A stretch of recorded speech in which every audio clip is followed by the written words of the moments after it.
va commencer sans plus tarder parce que je pense qu'on a pas mal de choses également à aborder ce soir.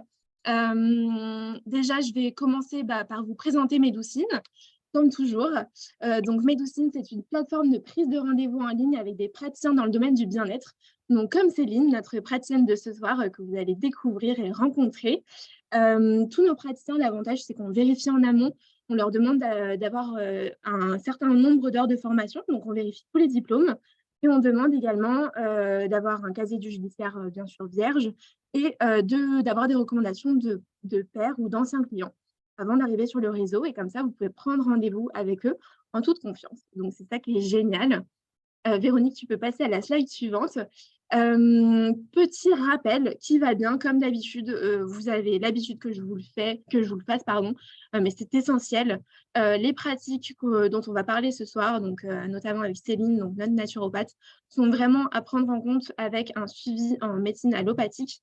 Donc vraiment, consultez votre médecin traitant avant de prendre en compte en fait tous les petits conseils dont on va parler ce soir. Donc, comme je vous le disais, ce soir, on se retrouve pour la conférence sur les troubles féminins. Donc, comment médecine et interventions non médicamenteuses peuvent travailler main dans la main au service des femmes. Donc, c'est la grande question auquel on va répondre ce soir avec nos deux super intervenantes. Donc, peut-être que vous pouvez peut-être rapidement vous présenter. On va commencer par toi, Véronique. Oui, bonsoir à toutes. Moi, je suis Véronique Mondin, je suis infectiologue au CHU de Nice. Donc, je m'occuperai ce soir de vous parler essentiellement du problème des cystites récidivantes. Et puis, j'ai une formation aussi qui est plus large puisque je m'intéresse à ce qu'on appelle la médecine intégrative, dont je suis responsable aussi au CHU de Nice, c'est-à-dire faire intervenir les interventions non médicamenteuses au service de la majorité des soucis de santé des étudiants. Donc, par exemple, les techniques psychocorporelles, tout ce qui concerne l'activité physique, etc., etc. Donc voilà, je suis très contente d'être avec vous ce soir. Merci, Véronique. Et Céline aussi, tu peux peut-être te présenter rapidement. Oui, bonsoir à toutes et à tous. Alors, moi, je suis Céline Bersion, je suis sociologue et spécialisée en psychologie sociale de formation initiale. J'ai travaillé en tant qu'indépendante, je travaille en tant qu'indépendante depuis plus de 18 ans maintenant. Et j'ai exercé une activité de consultante RH en entreprise pendant près de 17 ans, où j'étais spécialisée dans les risques psychosociaux, la violence au travail et le leadership. Et durant ces 17 années, j'ai travaillé bien sûr auprès de l'humain, mais dans une approche très spécifique, donc plutôt orientée sur la cognition et le mental. Et aujourd'hui, depuis maintenant plus de 4 ans, je travaille selon une vision beaucoup plus holistique de l'humain. Je suis aujourd'hui donc naturopathe et coach professionnel certifié et spécialisée dans la pratique des médecines complémentaires. Voilà. J'accompagne Super. les personnes qui le désirent pour devenir actrices de leur santé, autrices de leur santé, actrices de leur santé et de leur bien-être. Et je suis vraiment ravie ce soir d'être aux côtés de Véronique et de toi, Clara, et de vous toutes et tous. Parce que c'est un vrai moment où on peut travailler de façon intégrée. Voilà. C'est en pleine émergence et c'est top de pouvoir échanger sur des pratiques de façon croisée. Super, c'est vrai, ouais, et c'est hyper important. Alors, avant qu'on embraye avec la suite, n'hésitez pas, comme je vous le disais, à poser vos petites questions tout au long du webinaire dans l'onglet questions-réponses. On y répondra tout à l'heure en fin de webinaire. Et puis, je vois déjà la question arriver, donc j'y réponds en amont. Il y a bien un replay qui vous sera envoyé si vous ne pouvez pas rester jusqu'à la fin. Et ça sera envoyé d'ici demain en fin d'après-midi par mail. Donc, vous aurez le format vidéo et également le format podcast. Parce que oui, Médoucine a aussi son propre podcast. Et ben voilà, je pense qu'on peut commencer. Véronique, je t'en prie, vas-y. Très bien. Écoutez, merci encore une fois. Et puis, je vais, moi, vous parler beaucoup des cystites récidivantes. Alors, toute femme, on dit au moins une femme sur deux dans sa vie va faire une cystite. Ça, c'est quelque chose qui est relativement banal. Mais ce dont je voudrais vraiment discuter avec vous, c'est de ces femmes qui font des cystites très fréquentes, qui les embêtent beaucoup, et donc qui ont ces problèmes qui sont vraiment multifactoriels, hein. C'est important qu'on ait cette vision parce que beaucoup de femmes pensent que la cystite, c'est un microbe, mais en réalité, La cystite, c'est plein de causes et c'est sur ces causes justement qu'il faut essayer d'avoir une information la plus large possible. Combien de femmes font des cystites récidivantes? Environ 4%, et on les définit par plus de 4 épisodes par an. Vraiment de cystites avec des microbes dedans, hein, des cystites bactériennes classiques. Finalement, elles sont la plupart du temps, mais pas toujours, dues à ce joli microbe que vous voyez là, qui s'appelle un Escherichia coli, qui est un petit peu particulier parce qu'il a une capsule que vous voyez qui est hérissée de petits poils, puis il a une queue. Mais il se trouve que c'est par les petits poils, qui ressemblent un peu à un scratch, hein, je ne sais pas si vous êtes d'accord, mais c'est par ces petits poils qui va s'accrocher à votre muqueuse vésicale et donc vous donner des symptômes. Ces fameux symptômes très désagréables que sont les brûlures, l'envie de faire pipi tout le temps, etc. Donc c'est l'agent majoritaire, on va dire, hein, le plus coupable. Et puis, il arrive quand même dans un contexte particulier sur une femme qui peut avoir des périodes de sa vie où elle va être particulièrement vulnérable, notamment au moment du début des rapports sexuels. Avant, on appelait ça les cystites de la jeune mariée, maintenant, c'est plus trop le cas. Ou alors au moment de la ménopause, parce que les estrogènes sont des facteurs très protecteurs dans les cystites. Ce qu'il faut comprendre, c'est qu'un estrogène, ça attire dans notre périnée des lactobacilles, qui sont des bactéries positives, et qu'elles nous protègent des autres bactéries. Donc, quand on est riche en estrogènes, en général, ça se passe bien. Quelquefois, des jeunes femmes, notamment sous pilule, peuvent être un peu carencées en estrogènes et avoir de la sécheresse. Dès qu'on a une sécheresse, c'est un facteur favorisant des cystites récidivantes. Il y a aussi des troubles digestifs qui peuvent être des causes, un peu la constipation, mais plutôt la diarrhée ou quelquefois des hémorroïdes. En tout cas, on retrouve un facteur déclenchant digestif dans à peu près 20% des cas de cystite. Il y a parfois des causes génétiques. Il y a des familles où de mère en fille, on fait des cystites. Alors, on ne sait pas si c'est parce que c'est des causes un peu comportementales. Par exemple, la maman qui apprend à sa petite fille de jamais s'asseoir sur les toilettes, surtout ce qu'il ne faut surtout pas faire. Mais c'est quand même peut-être aussi des causes génétiques où notamment on manque d'anticorps vis-à-vis de la queue là, de l'Escherichia coli. Mais c'est relativement rare quand même.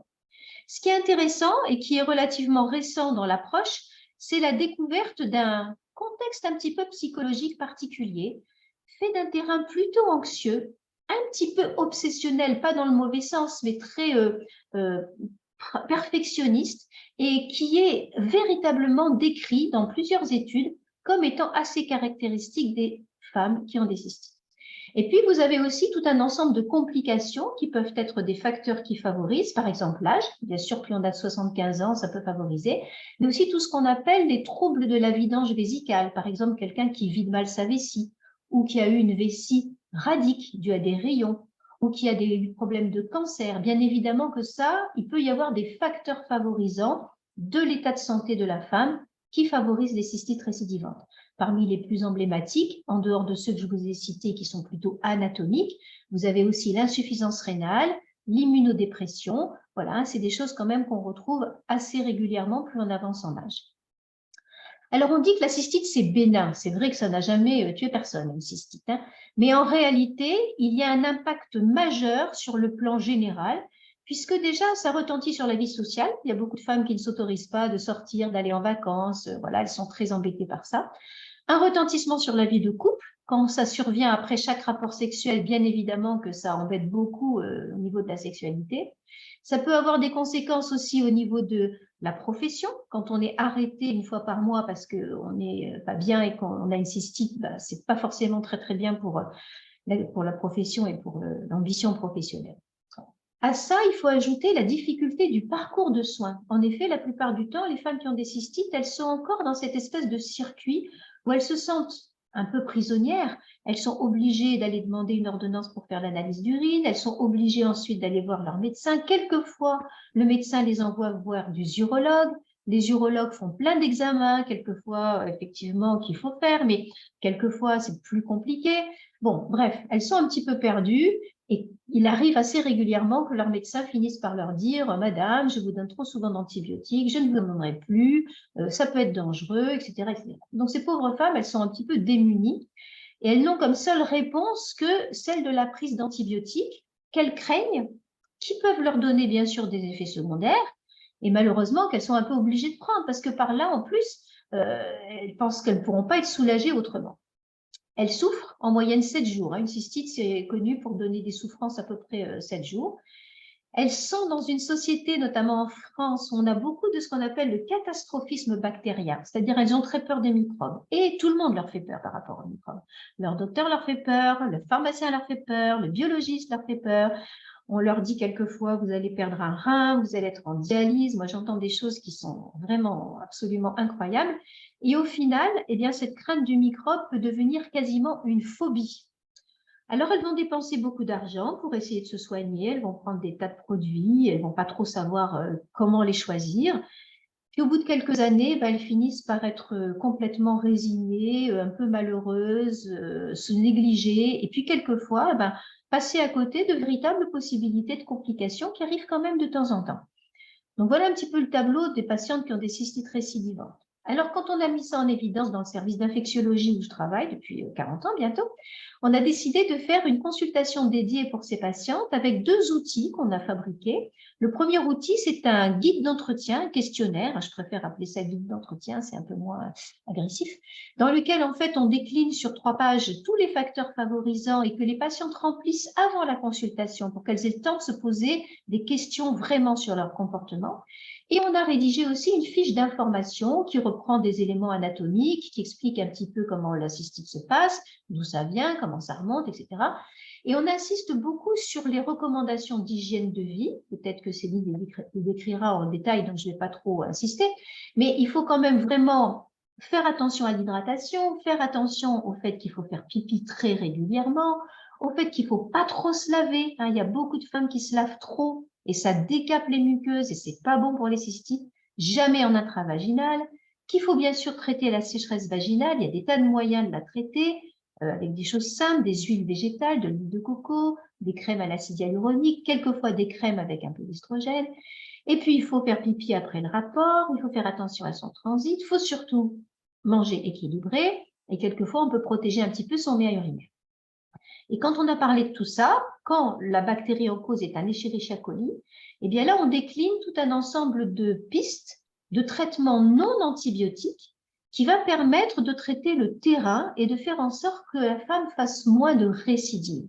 Et parmi les grandes découvertes de ces dernières années, il y a bien sûr ce qu'on appelle les anti-adhérentiels. Vous savez, pour empêcher justement que les petits picots de scratch, là, ils s'attachent à la muqueuse vésicale. Alors, les grands qui sont bien connus, c'est la canneberge. On dit beaucoup de choses sur la canneberge. Il faut faire attention à comment les gens interprètent les études. Elles ne sont pas faciles. La difficulté, c'est que beaucoup de personnes font des études avec des posologies variées, avec des formes galéniques variées, c'est-à-dire du jus, des baies, des comprimés, des choses comme ça. Et puis, il y a des objectifs variés, je trouve ou je ne trouve pas des microbes dans les urines. Quoi qu'il en soit, il y a quand même aujourd'hui beaucoup d'éléments qui convergent pour dire que la canneberge, ça marche sur l'Escherichia coli, mais ça marche moyennement. Il y a un autre produit qui est un peu plus récent, qui marche sans doute encore un peu plus, c'est le démanose, qui est un sucre non absorbé. Ça ne vous fera pas grossir, mesdames. Mais en tout cas, les bactéries l'adorent. Et donc, quand un Escherichia coli va dans une vessie pleine de mannose, parce que la dame en a bu, elle va vraiment être attirée par ce mannose et du coup être éliminée et ne va pas s'incruster dans le biofilm vésical de la dame. Voilà, je n'irai pas beaucoup plus loin là-dessus. Le reste, je vais vous en parler après. Alors finalement, quel est le rôle de l'infectiologue? C'est important parce qu'on se rend compte que les femmes qui ont des cystites vont voir plein de gens. Le gynéco, c'est normal, l'urologue, pourquoi pas, mais l'infectiologue, elles vont assez rarement encore le voir, alors qu'à mon avis, c'est fondamental puisqu'il s'agit d'infection. En effet, il faut que l'infectiologue enlève les fausses idées, c'est-à-dire vraiment rassure, essaye d'éliminer ce risque infectieux grave qui est exceptionnel, qui peut arriver, mais qui est exceptionnel. Il doit surtout expliquer le caractère multifactoriel. Encore une fois, moi j'aime bien cet aphorisme de Pasteur. Pasteur disait « un microbe égale une maladie, un Escherichia coli égale une infection urinaire ou digestive ». Mais ce n'est pas véritablement la réalité. Je préfère beaucoup celui de Claude Bernard qui dit « le microbe n'est rien, le terrain est tout ». On a toutes et tous des milliards d'Escherichia coli en nous, tout le monde. Certains d'entre eux ont des caractéristiques, des protéines à l'intérieur, qui les rendent uropathogènes, c'est-à-dire les petits scratchs dont je vous ai parlé. Mais au-delà de ça, il y a aussi des terrains qui sont propices ou pas à ce que la bactérie donne des symptômes ou pas. Et le terrain, c'est tout ce que je vous ai un petit peu déjà expliqué, c'est-à-dire si je bois, si j'ai des estrogènes en bonne quantité, si je fais attention à mon stress, etc., etc. Donc, le terrain, c'est très important. L'infectiologue, il va apprendre à la patiente à gérer le traitement antibiotique et à devenir autonome, parce que c'est pas très compliqué quand même la plupart du temps de traiter une cystite. Je pense qu'on peut éduquer les patientes et faire en sorte que la plupart deviennent leur propre médecin d'une certaine façon, en tout cas dans les choses relativement classiques. Et puis, il faut aussi introduire une notion, alors ça, je voudrais quand même insister un tout petit peu sur la qualité des antibiotiques. Quand on vous donne une analyse d'urine, on vous rend toute une liste d'antibiotiques et quelquefois, même pour le médecin, c'est pas très facile de savoir comment choisir. Il y a des antibiotiques plus écologiques que d'autres. Et donc, il est vraiment important d'apprendre à ces femmes que certains antibiotiques peuvent être utilisés sans trop de problèmes et que d'autres doivent être absolument évités parce qu'ils pourront donner plus d'effets secondaires et surtout, ils pourront favoriser l'apparition de bactéries multirésistantes dans le corps de la patiente parce que ces antibiotiques, vous le savez toutes, agissent sur notre microbiote. Donc, il est vraiment très important de savoir choisir les antibiotiques. Je voudrais aussi dire un petit mot sur les analyses d'urine parce que je vois qu'elles sont extrêmement mal utilisées. Une jeune femme qui fait des cystites, même récidivantes, n'a pas forcément l'obligation de faire des analyses d'urine. Il faut en faire de temps en temps, mais ce n'est pas la peine de le faire régulièrement. En revanche, quelqu'un qui a des facteurs de complications, une vessie qui se vide mal, une patiente qui a une insuffisance rénale, qui est une immunodéprimée, bien sûr que oui, elle doit faire une analyse d'urine. Ce qui est très important, c'est qu'il ne faut jamais faire de contrôle d'analyse d'urine. Il y a beaucoup de femmes qui font des contrôles pour vérifier que tout va bien. C'est votre corps qui dit que tout va bien. Pas de symptômes, pas de contrôle. Et ça, il faut vraiment essayer de l'avoir en tête. La seule chose qui est un petit peu une exception, c'est quand on suit une grossesse ou quand on va se faire opérer de les voies urinaires. Bon. Alors maintenant, ça c'est un petit peu la base, c'est ce que tous les urologues et tous les infectiologues vous diront. Moi, je pense que quand on est infectiologue et qu'on est, comme moi, intéressé par les approches intégratives, il faut donc essayer de compléter tout ce discours par toutes ces notions justement très holistiques. Je reprends le mot que disait Céline parce qu'il est important. Parler notamment de tout ce qui concerne les techniques psychocorporelles, de la nutrition, de la gestion du stress. Et moi, j'aime bien parler un peu de la médecine traditionnelle chinoise parce que globalement, dans la médecine chinoise, vous savez que les méridiens ont des vocations un petit peu métaphoriques et on dit que le méridien de la vessie, c'est celui de l'insécurité, de l'anxiété et de la peur. Et ça correspond plutôt bien au caractère qu'on retrouve chez ces patientes. Et cette façon comme ça de comprendre comment notre stress peut, à lui tout seul, donner une cystite, c'est ce qu'on a montré dans nos études. 36% des patientes déclarent la cystite lorsqu'elles ont une contrariété, un stress ou un problème psychologique. Donc, il est très important d'arriver à gérer son stress et puis persévérer dans les outils qu'on va donner. Donc, pour finir, je vais vous donner un petit peu ma vision maintenant un peu plus donc intégrative de comment on peut soigner une cystite. Comment on peut utiliser des pratiques psychocorporelles. Moi, j'ai choisi l'hypnose médicale parce que ça m'intéressait, mais il peut y avoir d'autres approches, la sophrologie, des techniques de respiration, plein de choses qui peuvent marcher, voire peut-être de la méditation. Mais vous expliquez un petit peu comment ces pratiques peuvent fonctionner. Qu'est-ce que c'est que l'hypnose médicale?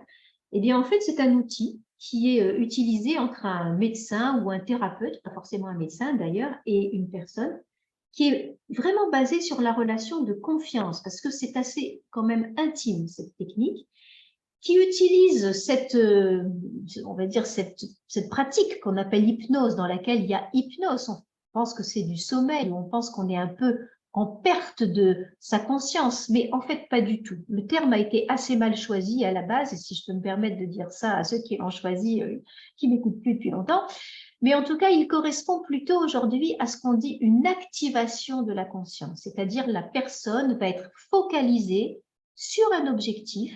Tout ce qui est autour d'elle ne va pas l'intéresser, elle ne va pas s'en occuper, mais elle va être vraiment concentrée sur l'objectif qu'elle s'est donné, qui est d'améliorer le problème, par exemple, des cystites.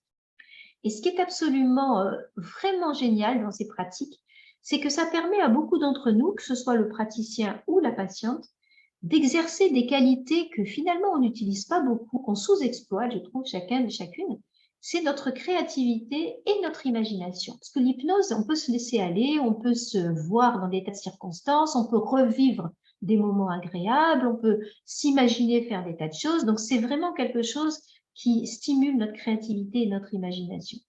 Et ça permet à la patiente d'être actrice de sa santé, de trouver des solutions et des ressources dans son corps qui vont lui permettre d'avoir vraiment un soulagement et notamment, garder un petit peu l'air extatique de cette petite fille, de trouver des solutions à son problème. En fait, si vous voulez, l'hypnose, c'est un petit peu comme si vous vous autorisiez à aller chercher en vous les moyens de pallier à votre problème de santé. Donc, très vite, pour finir, je vais vous raconter en 2 mots un protocole donc, que j'ai fait dans le service. Donc, des patientes qui avaient depuis 10 ans des cystites récidivantes à raison de 15 par an, donc vraiment des personnes qui avaient de gros problèmes de ce type-là, et qui étaient en plus anxieuses et douloureuses. Je leur ai proposé de faire un protocole avec une séance d'hypnose par mois pendant 3 mois, puis un suivi sur 1 an. L'hypnose était adaptée à chaque patiente, c'est-à-dire ce n'était pas un protocole standardisé, c'était vraiment en fonction de leur ressenti, de leur histoire, de leurs craintes, de tout ce qu'elles avaient en elles. Et finalement, on s'est rendu compte qu'en suivant ces patientes sur 1 an, 1/3 de ces patientes, pendant toute cette année, n'avaient plus du tout fait de cystite. 1/3 en avait fait beaucoup moins et 1/3 n'avait pas été amélioré. Donc, qu'est-ce qu'on peut dire à partir de là?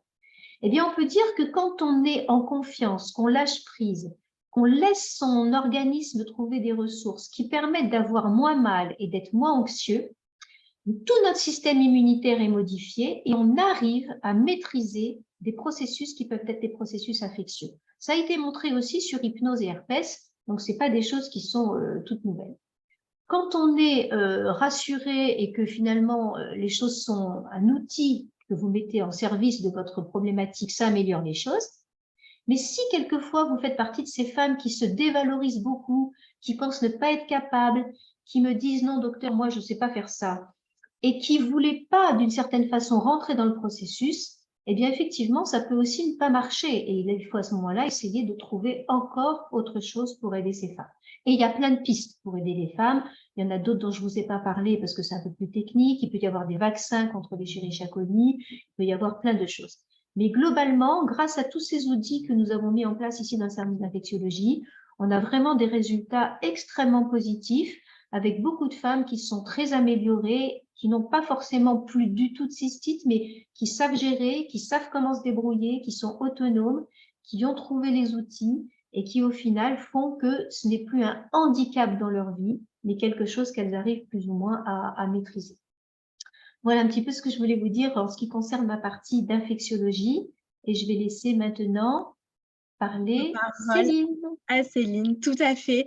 Je reprends juste 3 secondes aussi la parole.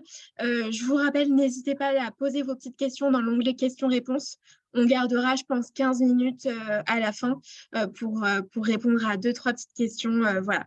Donc, on a beaucoup de choses à dire, mais promis, on vous garde un temps de questions-réponses à la fin avec Céline et Véronique. Donc, voilà. Céline, je te laisse la parole. Merci. Bon, du coup, j'ai la pression pour faire le syndrome prémenstruel et puis l'endométriose en 1/4 d'heure. Waouh! J'aime les challenges, mais là, j'avoue que c'est quand même particulièrement audacieux. Donc, voilà, pour rester dans la lignée de ce que tu viens de dire, Véronique, la naturopathie s'inscrit pleinement dans cette façon d'envisager la santé globale et surtout la capacité de la personne qui est porteuse d'une pathologie X ou Y de se réapproprier sa façon de guérir ou en tout cas de gérer sa pathologie. Donc la naturopathie, hop, attends. Ah mais non, c'est toi qui as la main, pardon. Donc la naturopathie, je vais faire simple, mais ça me semble intéressant à rappeler. On a 4 axes de travail en naturopathie. On a bien sûr le terrain avec la modulation génétique. Moi, je suis plutôt orientée très biote intestinale. Voilà, je travaille beaucoup depuis le biote. On a travaillé sur l'immunité, etc. Ça, c'est le premier axe de travail qui est vraiment important. Le deuxième axe, et tu l'as bien spécifié là aussi, Véronique, c'est la sphère psycho-émotionnelle. C'est extrêmement important dans la vie d'une personne. On n'est pas qu'un corps, on est aussi porteur d'émotions. Quand je sais pas moi, j'ai une contrariété, je vais avoir mécaniquement une action sur le corps qui va engendrer une manifestation. Donc, on voit aussi les traumas non traités, on voit des résurgences qui sont là. Donc, la sphère psycho-émotionnelle fait partie du travail naturopathique. Pour ma part, en tant que coach, évidemment, je réinjecte tous mes outils là-dedans et c'est super. Les croyances limitantes, voilà, j'ai 70 ans, qu'est-ce que vous voulez que j'y fasse? J'ai toujours eu des cystites, ma mère et ma grand-mère ont toujours eu des cystites. Enfin voilà, on a toujours ce genre de narration, enfin pas toujours, mais en tout cas on a souvent ce genre de narration qui contribue à maintenir une façon de se voir et quelque part de ne pas être très créatif dans une capacité à redevenir autrice. L'environnement, et je vais beaucoup en parler sur la question de l'endométriose notamment, avec l'environnement des toxines, des xénobiotiques, etc. C'est vraiment important de prendre ça en compte, même si sur la cystite, bon, ça va être un peu plus feutré. Et puis le quatrième axe de travail en naturo, c'est le mode de vie. Je vais faire référence pour rebondir sur ce que tu disais, Véronique, sur certains contextes particuliers, notamment la constipation, la diarrhée, etc. Et l'alimentation, bien évidemment. Et puis, on a une autre branche qui est plutôt relativement nouvelle, mais qui est, il me semble, la partie sur laquelle un médecin et un naturopathe peuvent se rejoindre, c'est la micronutrition. Voilà, donc là, la micronutrition, pour faire court, c'est satisfaire donc les besoins en micronutriments d'un individu avec une alimentation diversifiée notamment, et aux besoins y associer une complémentation bien entendu personnalisée. J'insiste personnalisée parce que souvent, j'entends des femmes qui, j'ai lu sur Internet ça, il y a tel type de protocole, quelle que soit la pathologie pour laquelle elles viennent. Et effectivement, non, ça ne se passe pas comme ça. On a des analyses de sang, enfin, en tout cas, moi, je marche aux analyses de sang notamment. Donc voilà, c'est ciblé, c'est du chirurgical, l'approche. On s'appuie sur des recherches scientifiques. Pour ma part, c'est vraiment important. Les articles que je peux écrire sur mon blog s'appuient sur les recherches scientifiques. Et en micronut, on est vraiment attentif aux liens avérés entre l'alimentation, la santé et la prévention. C'est hyper important. Et voilà, je l'ai dit, on va supplémenter aux besoins. Donc, voilà, ça c'est l'axe important. Pour rebondir sur la cystite et passer, le temps file, et passer au syndrome prémenstruel pardon, et à l'endométriose, au niveau du terrain, puisque attends, tu l'as cité, il me semble, oui, c'est Bernard qui disait ça, hein, le microbe n'est rien, le terrain est tout. On a un terrain pro-inflammatoire qui va favoriser possiblement les cystites. Et ce terrain pro-inflammatoire, je vais le développer un peu plus loin, donc je ne vais pas m'y appesantir là, mais on a des grands classiques et c'est utile de le rappeler pour celles et ceux qui nous écoutent, enfin en tout cas celles qui nous écoutent puisque ce sont des femmes qui sont concernées ce soir. C'est l'inflammation déjà sur le terrain. Donc les aliments pro-inflammatoires quand on a des cystites récidivantes sont franchement pas les bienvenus. Donc ces aliments pro-inflammatoires, on les connaît, mais il faut les rappeler. C'est le pain blanc qui est ultra transformé, celui qu'on trouve dans les grandes surfaces notamment, ou la bonne baguette, certes, qui peut être bonne quand elle est bien chaude, mais c'est franchement pas terrible. Tout ce qui va être viande transformée, je ne vais pas me pesantir là-dessus, mais ce qui n'est pas de la viande n'est pas de la viande, quoi, voilà.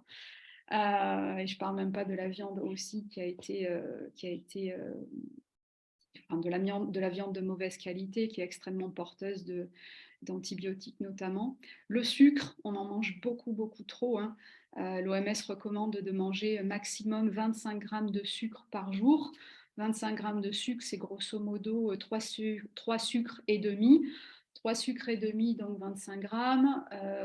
On est, pour information, sans faire de pub, hein, un yaourt aromatisé à la vanille de la laitière, c'est environ 15 grammes de sucre rien que dans ce yaourt-là.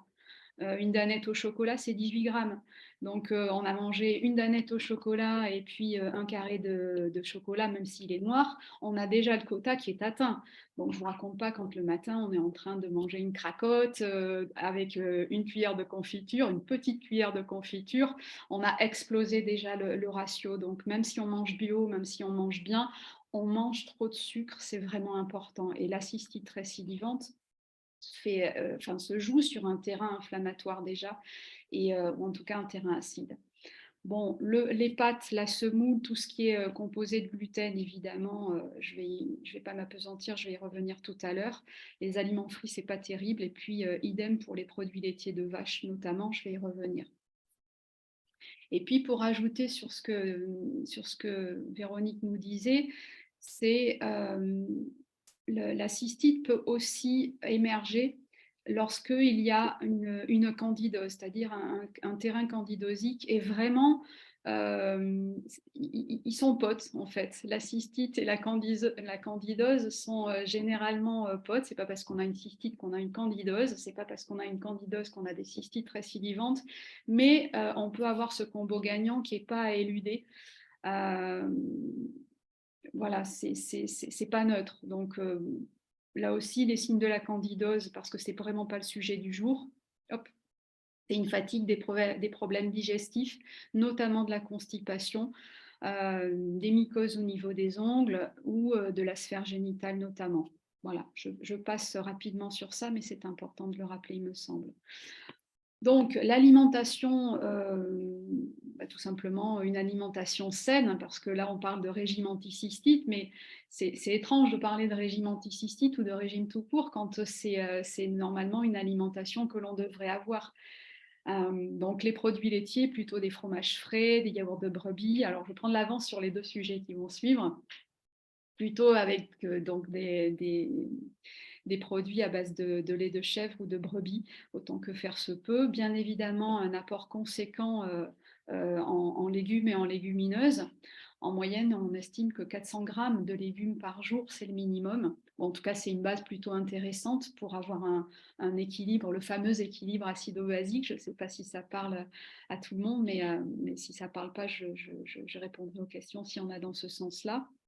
Des fruits, bien évidemment, des céréales, alors toute proportion gardée là aussi, des viandes et du poisson, bref, un équilibre, une alimentation équilibrée, diversifiée. Et après, selon les pathologies, on peut être beaucoup plus dans la chirurgie de l'alimentation, mais voilà, c'est important de rappeler ces principes de base. Et puis, j'ai eu encore tout à l'heure une cliente qui boit, alors elle pensait que boire des boissons de type tisane ou thé vert, qui sont bonnes pour la santé, c'est pas la question. Ce sont quand même ça n'est pas de l'eau. Une tisane n'est pas de l'eau. Une tisane a des principes actifs et ça n'est pas la même chose que de boire de l'eau, tout simplement. Donc, quand on boit que 500 millilitres d'eau par jour, ce n'est pas la même chose que de boire 1,5 litre ou 1,3 litre ou 1,6 litre d'eau, tout simplement. Voilà, l'eau est faite pour drainer les toxines, notamment et entre les repas. J'y reviendrai si besoin. Le pollen de cyste frais pour les cystites est intéressant. L'échinacée pour soutenir le système immunitaire, bien évidemment. Les bourgeons, j'aime beaucoup utiliser les bourgeons. Donc les bourgeons d'érel, c'est un vrai antiseptique, c'est très intéressant. Et puis l'argousier aussi en tant qu'anti-inflammatoire et antioxydant. Voilà pour le sujet. Alors, le SPM, excusez-moi, j'ai eu un petit blanc. Donc là, je suis partie du principe que on avait possiblement, enfin les personnes qui nous écoutent avaient peut-être un intérêt à y voir un peu plus clair que ce que l'on peut retrouver sur le classique des symptômes. Donc je vais prendre ma fiche pour aller vite et pas oublier et être structuré parce qu'on a besoin d'avoir du temps pour les questions. Donc un syndrome prémenstruel, c'est quoi? Ce sont des symptômes émotionnels, physiques et psychologiques qui surviennent entre le 2e jour et le 14e jour avant les règles. Donc, on parle de symptômes de syndrome prémenstruel lorsque ces modifications 1 sont observées de manière cyclique et qu'elles s'arrêtent avec l'arrivée des règles. Il y a une foultitude de symptômes physiques et émotionnels, je ne vais pas les passer en détail, maux de tête, ballonnement, etc. Au niveau psychique, émotionnel, on a des changements d'humeur, de la déprime, de l'anxiété, etc. Moi, ce que je voudrais vous proposer aujourd'hui, et qui me semble peut-être intéressant pour y voir plus clair, c'est une typologie en quatre syndromes prémenstruels, on va dire ça comme ça. On a le syndrome prémenstruel de type A, comme anxiété. On a le syndrome de type C, de type craving. Vous savez, j'ai des compulsions très fortes 4 jours avant, je ne sais pas quoi faire, je prends 3 kilos, etc. Je fais que manger. On a aussi le syndrome de type H, c'est-à-dire des problématiques de rétention d'eau, donc au niveau hydrique. Et puis, en 4e dans la typologie, le syndrome prémenstruel de type D avec vraiment la dépression, qui prend souvent en général juste après l'ovulation. Et là, on a des pics d'agressivité, des choses comme ça. Alors, y voir un peu plus clair, ça me semble intéressant. Pour le dire autrement, c'est identifier, si vous êtes sujette au SPM, évidemment, identifier de quelle manière il se fait et plutôt à quelle typologie ça se ramène, la problématique. On n'est jamais, si on a des syndromes prémenstruels, on n'est jamais qu'un type. On a souvent quand même un croisement. Mais pour les besoins de la pédagogique ici, j'ai préféré vous l'organiser de cette manière-là. Je tiens à dire, avant d'aller un peu plus dans le détail, qu'avoir un syndrome prémenstruel n'est absolument pas normal. La croyance limitante qui est que être une femme, c'est avoir un syndrome prémenstruel et donc avoir mal, ne serait-ce que des tiraillements dans le bas du ventre, avoir les seins qui gonflent, etc. Ce n'est pas normal. Un symptôme égale, ou en tout cas un corps qui s'exprime de façon symptomatique, c'est qu'il y a une problématique à prendre en compte. C'est absolument pas normal, je le répète. Voilà. Donc, pour pouvoir y voir plus clair, comme vous pouvez le voir, à chaque fois que l'on a un syndrome prémenstruel, nous avons une problématique de déficit en termes de vitamines et notamment sur la vitamine B6. C'est à peu près tout le temps la même problématique. La deuxième constante, le deuxième point de convergence sur le syndrome prémenstruel, c'est un déficit en magnésium. On est tous déficits chroniques. Personnellement, en tant que naturopathe, je prescris rien. En tout cas, je propose quasi systématiquement du magnésium sous une forme la plus assimilable possible, c'est-à-dire surtout pas du magnésium marin, bien évidemment. J'y reviendrai s'il y a des questions là-dessus. Et là où ça commence à être un peu intéressant, c'est comment on va moduler et comment on va travailler avec la personne dans son syndrome prémenstruel. Donc, dans le type anxiété, on a une dominance en oestrogène et cette trop grosse dominance en oestrogène va entraîner une diminution de la dopamine. Donc, on va avoir un côté anxieux. Là aussi, pour aller vite, pour travailler une augmentation de la dopamine, ça veut dire qu'on va déjeuner le matin de façon beaucoup plus conséquente et de façon différente que ce que l'on considère comme un petit-déj à la française. On va balayer le petit-déj à la française sucré pour optimiser et avoir un petit-déj salé de type protéiné. Voilà, la protéine est le premier substrat, le premier substrat dopaminergique. Donc, pour augmenter sa dopamine naturellement, on va pouvoir agir au niveau alimentaire dans ce sens-là. On va travailler la dominance oestrogénique, je vais y venir parce que c'est aussi l'enjeu dans l'endométriose. Le temps file. Quand on a beaucoup de compulsions alimentaires, on a une carence en prostaglandine spécifique, et on a un excès de glucides. En général, c'est lié à un excès de glucides raffinés. Et c'est vrai que ces glucides raffinés vont être propices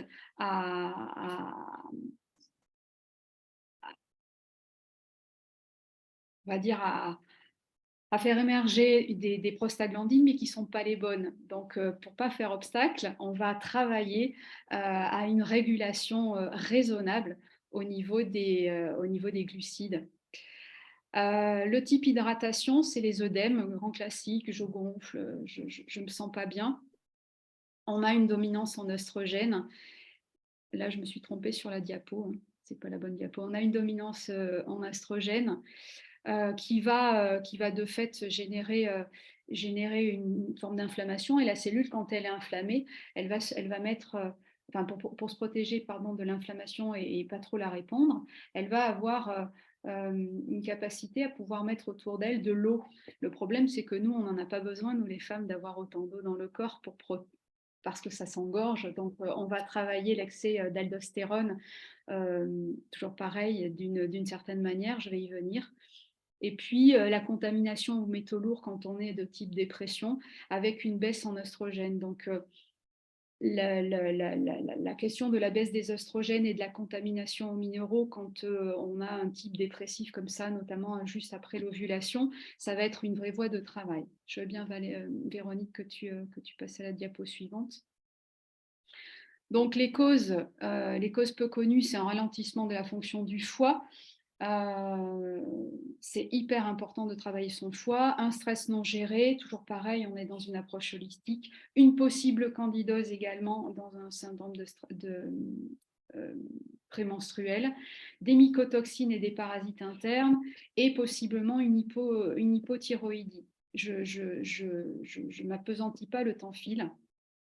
Donc, le magnésium, il soutient la glycémie, combat la dépression, il favorise la santé cardiovasculaire, etc. On peut travailler avec du jus de carotte, qui est un vrai régulateur des intestins également. On va mettre des lipides, évidemment, pour synthétiser cette vitamine-là. On va éviter les protéines animales une semaine avant les règles et privilégier les végétales, notamment au niveau des graines germées, etc. Tout ça, ce sont des pistes pour soulager de façon générique et générale, et pas forcément de façon ciblée, comme je l'ai spécifié dans la typologie des 4 syndromes.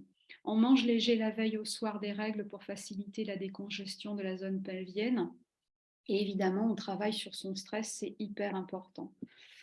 Dans le syndrome prémenstruel, pour rajouter et terminer là-dessus, le soutien de la détox hépatique des oestrogènes est hyper important. Donc, on va beaucoup travailler au niveau du foie et de façon ciblée sur la détox des oestrogènes. C'est hyper important. Bien sûr, on va avoir les classiques, hein, comme le radis noir, comme l'artichaut, mais moi en micronut, j'aime beaucoup travailler aussi avec le sulforaphane, l'extrait de brocoli, qui est vraiment très très très ciblé pour la détox des oestrogènes. Parce que quand on a un surplus œstrogénique, eh bien évidemment, l'organe qui est censé s'occuper de cette surpopulation œstrogénique, c'est le foie. Voilà, donc un syndrome prémenstruel, c'est avant tout une problématique que l'on va appréhender avec une détox hépatique. Pas seulement, mais surtout ça. Je vais passer vite à l'endométriose parce que le temps file trop vite, je passe. Voilà, l'endométriose, c'est une maladie de l'endomètre. Les facteurs aggravants sont la porosité intestinale. Donc, ce que j'ai dit pour la cystite est évidemment valable pour l'endométriose, c'est-à-dire un terrain inflammatoire avec une nourriture inflammatoire va vraiment être problématique. On a des problématiques au niveau d'une surcharge toxinique que le corps n'arrive pas à évacuer. Et puis, il y a des infections qui sont latentes, notamment le candida albicans via la candidose. Donc, je vais reprendre là aussi ce que j'avais mis parce que c'est important, les questions-réponses. Pour faire simple, donc le problème dans l'endométriose, c'est qu'on sait que l'endométriose, c'est un problème immunitaire et inflammatoire. Donc nous, en tant que naturaux, on va surtout travailler pour soutenir le système immunitaire et endiguer l'inflammation qui est typique de l'endométriose et qui est déclenchée par les changements hormonaux cycliques et qui est aggravée par l'exposition à des toxines environnementales chroniques. Voilà. Donc l'exposition à des toxines, c'est les fameux perturbateurs endocriniens. Il y en a plein dans les produits ménagers, etc., etc.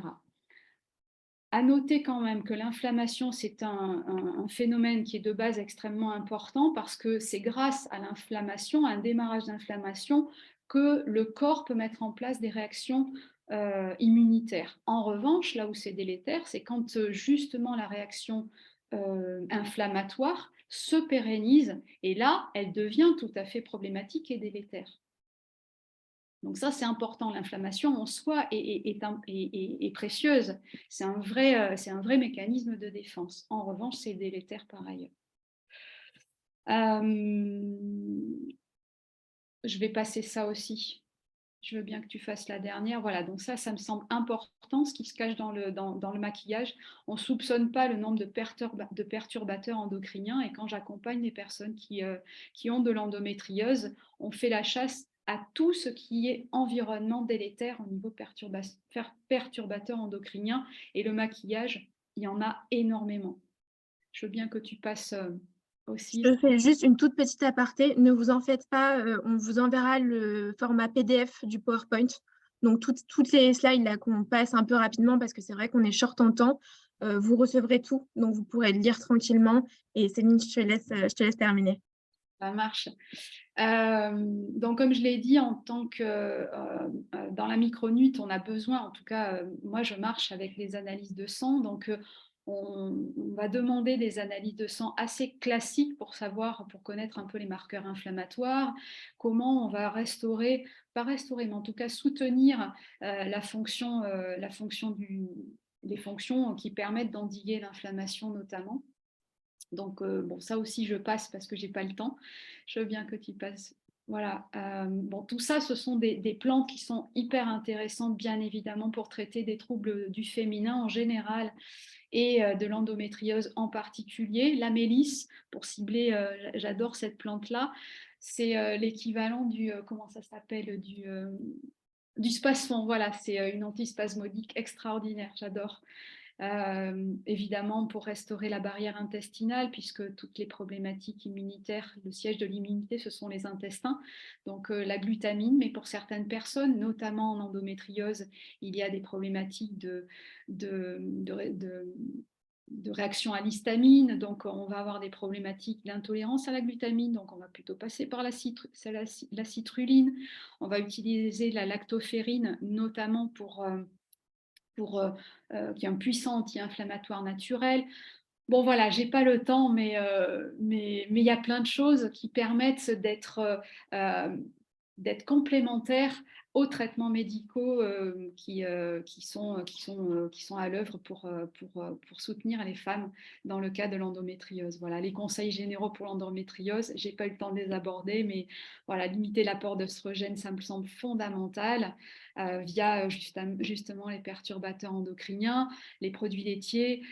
Travailler au niveau évidemment de la sensibilité au FODMAP. Pour ma part, je rejoins complètement les préconisations, c'est-à-dire que l'éviction complète et définitive des FODMAP est juste une hérésie. Il y a plein de beaux aliments qui sont hyper utiles dans les FODMAP. L'essentiel, c'est de trouver quels sont ceux qui ne sont pas open pour la personne que vous êtes en étant atteinte d'endométriose ou autre d'ailleurs, parce qu'il y a d'autres problématiques, d'autres pathologies qui ne sont pas copines avec les FODMAP, mais voilà, pas d'éviction totale des aliments qui relèvent des FODMAP, c'est une hérésie la plus totale. Les graisses trans, éviter les graisses trans, etc. Bien évidemment, on est dans une vision holistique. Je rejoins Véronique et sur les questions de la cystite. travailler son profil émotionnel. Voilà, l'hygiène émotionnelle est hyper, hyper, hyper fondamentale là aussi, quoi. C'est pas facile parce que l'endométriose, c'est une vraie pathologie qui a des conséquences assez délétères sur la vie sociale, sur la vie tout simplement d'une femme, sur la sexualité, bien évidemment. Mais la gestion de ses émotions, l'hygiène émotionnelle, l'hygiène mentale, la capacité à pouvoir être créative aussi dans sa façon de s'envisager ou d'envisager un futur alors qu'on a une endométriose est fondamentale. Voilà, ça, c'est la casquette de coach là, pour le coup. Rechercher par soi-même des informations, c'est hyper important. Voilà, redevenir actrice de sa santé. Et puis, activer le nerf vague, stimuler le nerf vague, c'est hyper important, on n'en parle pas assez. Je suis une adepte des bains dérivatifs. Là aussi, ce sont des pratiques par le froid. Réguler son système avec les massages, notamment le massage Tuina. J'aime beaucoup travailler avec l'auriculothérapie. Moi, je ne fais pas de massage Tuina, je fais du massage du ventre. Mais l'auriculothérapie, tout ce qui va être travail sur les méridiens est hyper, hyper intéressant. Et puis pour terminer, il y a des bourgeons qui vont être très intéressants pour accompagner l'endométriose et surtout l'inflammation au niveau du biote. Voilà, je suis super en retard. C'est pas grave. Écoute, je pense que comme ça, tout le monde a à peu près les réponses à tes questions. Véronique, tu peux peut-être arrêter de partager ton écran, comme ça on nous voit toutes en grand. Voilà, super. Et moi, je reprends vite fait la main pour vous, du coup, vous dire 2-3 petites questions rapidement qu'on a reçues. Alors, la première, ce sera peut-être plutôt pour toi, Véronique. On nous dit qu'on a parlé, donc c'est Laurine qui nous dit qu'on a parlé du germe Escherichia coli, j'espère que je le dis bien, mais qu'en est-il des autres germes en ce qui concerne les cystites récidivantes, même cause, même traitement? Oui, de toute façon, ils viennent tous du tube digestif. Donc, c'est simplement une question de proportion. C'est à peu près 80% en gros des germes, des Escherichia coli qui donnent les cystites, notamment récidivantes. Puis après, on va trouver la Klebsiella pneumoniae, qui malgré son nom n'a rien à voir avec le poumon. Ensuite, on va trouver éventuellement de l'entérocoque ou du protéus, quelques staphylocoques. Enfin, voilà. De toute façon, ils sont toujours des bactéries du tube digestif. Et le passage, la façon dont la cystite se passe est toujours la même, c'est-à-dire qu'on passe par le périnée et ensuite on remonte dans l'urètre. Donc il est important que l'ambiance du périnée ne soit pas propice au passage de ces bactéries. Et c'est là où il faut donc un bon équilibre estrogénique, que la toilette soit pas faite avec des choses agressives, qu'on lave pas trop des parties intimes qui sont auto-nettoyantes. Vous savez que le vagin c'est auto-nettoyant, donc il faut surtout pas aller le laver. Enfin voilà, ce genre de choses, c'est la façon dont les microbes y habitent. Super, merci. Je rajouterai une chose, moi, c'est les vêtements, les sous-vêtements, quand on est sujet aux cystites, tu m'arrêtes, hein, Véronique, mais les vêtements qui sont en fibres synthétiques, c'est extrêmement délétère. Voilà, on va préférer alors peut-être pas forcément des culottes petits bateaux si on aime bien avoir un petit peu de dentelle ou autre, mais on va vraiment être vigilant sur les types comment ça s'appelle de sous-vêtements que l'on va porter. Voilà, le synthétique est à proscrire, c'est pas terrible. Ouais, c'est sûr. C'est vrai que c'est un conseil dont on ne pense pas forcément, mais qui est hyper important. Céline, on nous demande aussi où est-ce qu'on peut trouver des bourgeons. Est-ce que tu as un site internet que tu recommandes ou une boutique? Alors, bon, moi, je suis plutôt boutique bio, donc voilà, les bourgeons, on va les trouver, les grands classiques, c'est dans les boutiques bio. Après, je ne peux pas faire de pub ou d'anti-pub pour certaines marques, mais il y a une marque en particulier que j'aime pas, et sinon, le reste, j'aime bien. Voilà. Bon, on taira le nom de cette marque. Voilà. Voilà. Mais une huile essentielle ou des bourgeons, c'est pas... voilà, n'allez pas vers le moins cher. Le plus cher n'est pas forcément le gage de super qualité, mais ne lésinez pas sur la qualité et donc par extension sur le prix. Mais en boutique bio, on trouve. Moi, je suis moins adepte de la pharmacie, je connais moins, mais on en trouve aussi, j'imagine, quoi. En tout cas, en boutique bio, c'est... Mm. On a également une question, donc peut-être plus pour toi, Véronique, également, qui nous dit que faire si les cystites arrivent après les rapports sexuels malgré les mesures d'hygiène prises par les deux partenaires. Bon, on a quand même pas mal répondu là au niveau de ce webinaire, mais est-ce que voilà, au niveau sexuel, c'est vrai que peut-être qu'il y a des choses à faire en particulier? Déjà, ce qu'il faut, c'est ne pas impliquer trop l'homme dans cette histoire. L'homme n'a rien à voir avec les cystites récidivantes. Donc, il faut aussi le laisser un petit peu innocent, parce qu'il y a beaucoup de dames qui pensent que c'est le monsieur qui donne. Mais non, ce sont nos propres microbes. Après, ce qui est intéressant quand même, c'est qu'en fonction des partenaires, on peut avoir ou pas des cystites, mais c'est plutôt une histoire ou anatomique, ou de pratique, ou de pH. Enfin, il y a d'autres facteurs qui rentrent en ligne de compte. Il faut toujours être attentif aussi, notamment chez les jeunes femmes, à l'existence d'une bride hyménéale. C'est-à-dire qu'on peut avoir, bien sûr, après les premiers rapports, même un peu plus tard, souvent tant qu'on n'a pas eu d'enfant par accouchement, des petits résidus d'hymen qui favorisent la cystite, et ça, c'est votre gynéco qui va vous dire il y a ou il n'y a pas une bride hyménéale. Puis après, il y a d'autres facteurs peut-être plus individuels qu'on peut discuter. Il y a des facteurs notamment très psychologiques. On retrouve, enfin moi dans ma clientèle, j'ai beaucoup de femmes qui ont une anxiété latente ou des souvenirs de violences petites. Enfin, il y a des tas de choses qu'on peut retrouver par rapport à ça qui me paraissent importantes à mettre à plat. Juste vu dans les questions, je peux dire juste un truc là sur une dame qui parlait des culottes prémenstruelles. Non, c'est sûrement s'il y a un moyen qui est bien, à mon avis, de gérer les règles, c'est bien la culotte menstruelle. Parce que justement, vous ne mettez pas de produits au niveau de votre vagin, vous ne prenez pas des serviettes hygiéniques, machin. Donc, je pense que c'est un moyen à la fois peu onéreux et écolo de gérer les règles. Ouais, c'est ce que j'allais dire. En plus, c'est écologique, donc tout ce qu'on aime, penser à notre petite planète. Et puis, on va prendre la dernière question parce que je vois qu'il est 59.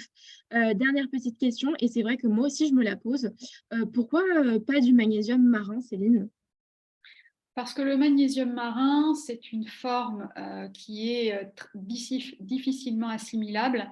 C'est-à-dire qu'en gros, quand vous prenez une gélule de magnésium, de magné-B6, le fameux magné-B6, vous allez surtout nettoyer vos intestins, un peu. Ça donne régulièrement la diarrhée, mais vous allez peu absorber le magnésium. D'accord. Il n'est pas biodisponible. Donc, la forme la plus biodisponible aujourd'hui sur le marché, on n'en trouve pas partout. C'est souvent par Internet que l'on en trouve. C'est du magnésium bisglycinate. Voilà. Ok. Alors après, il y a plusieurs types de magnésium. Moi, je vais utiliser le malate si je veux avoir du magnésium à la fois disponible pour le système nerveux et en même temps ce magnésium malate, pardon, qui permet de chélater les métaux lourds. Donc on va pouvoir jouer avec différentes formes de magnésium, mais le plus biodisponible, c'est le magnésium bisglycinate, et le moins biodisponible et celui qui détraque plus les intestins, c'est le magnésium marin. Super, merci. Et juste une toute petite dernière question, Véronique. Est-ce qu'il faut une ordonnance d'un médecin traitant pour consulter une infectiologue? C'est vrai que je ne savais pas non plus. En théorie, oui. Un médecin spécialiste est toujours adressé par un médecin généraliste. Mais je pense que le médecin généraliste, quand il voit une dame régulièrement et qu'il ne sait plus vraiment comment faire, il faut qu'il ait le réflexe de l'adresser à l'infectiologue. Je pense que déjà, lui, ça l'aide et la femme, ça l'aide beaucoup aussi. Super. Eh bien, écoutez, je pense que sur ces bonnes paroles, on va s'arrêter là. On a abordé énormément de choses en un seul webinaire. Mais voilà, on avait envie un peu de couvrir tous ces troubles féminins. Et puis, n'hésitez pas à me dire, moi, par mail, à clara@medoucine.com, s'il y a un de ces 3 sujets que vous voudrez qu'on reparle plus en détail dans un webinaire. Ça serait avec grand plaisir. Donc, voilà, merci Véronique et Céline. C'est un plaisir de vous recevoir dans cette conférence. Ça a beaucoup plu, je vois là dans le chat, donc merci beaucoup. Et puis n'hésitez pas à aller sur le site de Médoucine pour voir le profil de Céline. Et puis bien sûr, restez connectés avec nous. Voilà, je vous souhaite une très belle soirée à toutes et à tous, mais plutôt à toutes, et à très vite. Merci à tous. Merci beaucoup, Clara. Merci à toutes. Bonne soirée. Au revoir. Merci à tous.